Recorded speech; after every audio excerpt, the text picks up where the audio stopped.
Summary of What the Wife Knew, a novel.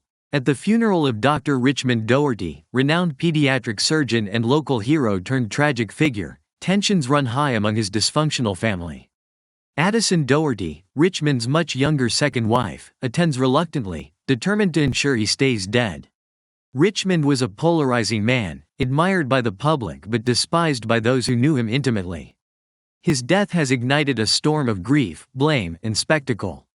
The service is a grim affair, filled with somber music, endless prayers, and the obligatory line of mourners paying homage. Addison observes the proceedings with detached cynicism, noting the awkward mix of genuine sorrow and performative grief. At the center of the drama is Catherine Doherty, Richmond's first wife and mother to his children, who delivers a masterclass in theatrical mourning. Dressed impeccably and commanding attention with every step, Catherine maneuvers through the funeral like an actress on stage, her sobs echoing throughout the church as she approaches the casket. Catherine's display reaches its climax when she collapses dramatically over Richmond's body, her arms plunging into the casket as she cries out in anguish. Her son Wyatt, a composed 20-year-old shouldering the burden of managing the family's shifting assets, rushes to her side, trying to lift her off the casket. Loose flower petals spill over Catherine, adding to the spectacle, while whispers ripple through the congregation. Meanwhile, her teenage daughter Portia, withdrawn and sullen, wanders away from the chaos, seemingly indifferent to her mother's theatrics. The exaggerated display of grief elicits mixed reactions. Addison, silently critical, finds Catherine's performance both impressive and comical. She reflects on the fractured family dynamics, noting how Wyatt dutifully supports his mother while Portia distances herself. Despite the ostentatious mourning, the room crackles with underlying tension, as many attendees silently blame Addison for Richmond's demise. Though she resents the judgment, Addison acknowledges the bitter irony. She had every reason to want him dead, but someone else acted first. As the minister ushers Catherine back to her seat, Addison is abruptly called to the forefront as Mrs. Doherty. The title hangs heavy in the room, a reminder of her contested place in Richmond's life and legacy. Addison, the scandalous second wife and town pariah, feels the weight of suspicion and resentment from the crowd. All eyes turn to her, a stark contrast to Catherine's carefully curated role as the grieving first wife. The funeral is more than a farewell to Richmond. It's a stage where unresolved grudges, family drama, and public perception collide. Addison's presence is a silent reminder that Richmond's death is far from the end of the story. Instead, it's the beginning of a new chapter in a tale filled with secrets, betrayal, and the haunting truth that Richmond Doherty's legacy may be as troubled as the lives he left behind.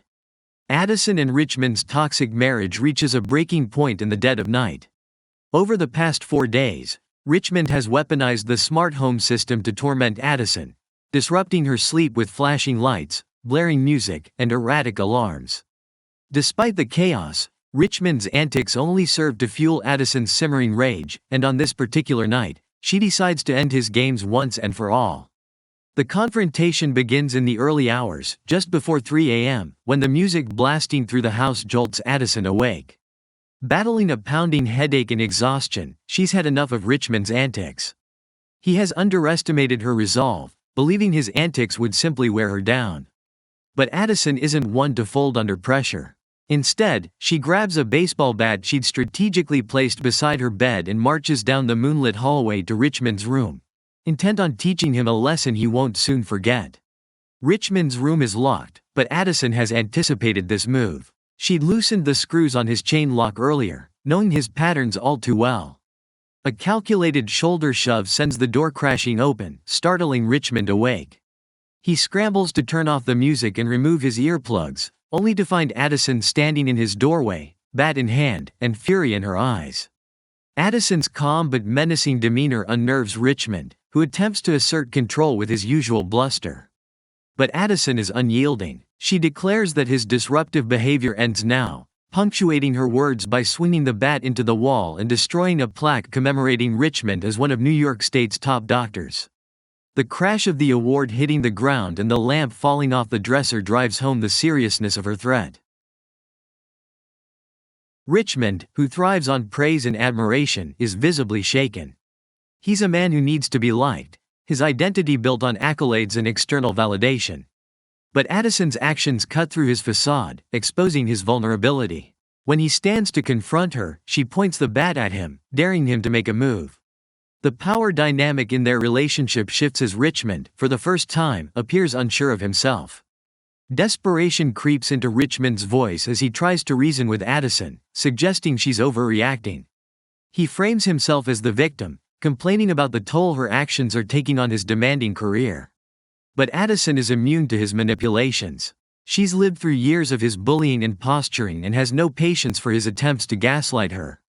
Each excuse he offers only strengthens her resolve. When Addison swings the bat again, this time smashing Richmond's prized luxury watch, he drops to his knees, cradling the broken pieces as though mourning a loved one. The sight of him defeated, clutching the remnants of his once treasured possession, solidifies Addison's sense of victory. Richmond's anger and hatred simmer beneath the surface, but he's smart enough to recognize that Addison holds the upper hand. For now, he capitulates, muttering that she's won this round. Despite Richmond's apparent surrender, Addison remains on guard. His quick acquiescence feels like a strategic retreat rather than genuine submission. Richmond's ego won't allow him to let this loss stand for long, and Addison knows better than to trust him. Their marriage, once a storybook tale of success and partnership, has devolved into a battlefield where neither is willing to concede. As the tension between them lingers, Richmond attempts to negotiate, suggesting they change the smart home passwords to prevent future incidents. He even proposes Addison give up the bat as a sign of peace. But Addison refuses to entertain his terms. This isn't a negotiation, it's a reckoning. She's no longer willing to play by Richmond's rules or let him dictate the terms of their relationship.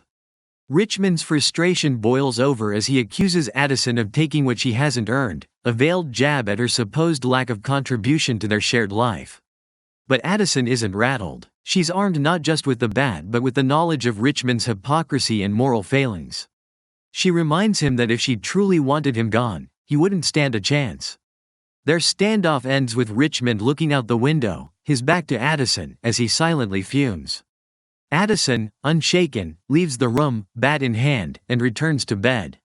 The battle may be over, but the war is far from finished.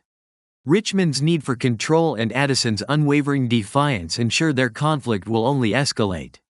Both are locked in a destructive cycle fueled by resentment, mistrust, and a refusal to back down. Through this nocturnal clash, Addison asserts her dominance and reclaims a measure of power in their fractured marriage. Richmond, meanwhile, is left to nurse his bruised ego and plot his next move. The house, once a symbol of their shared success, now stands as a battleground for their escalating war.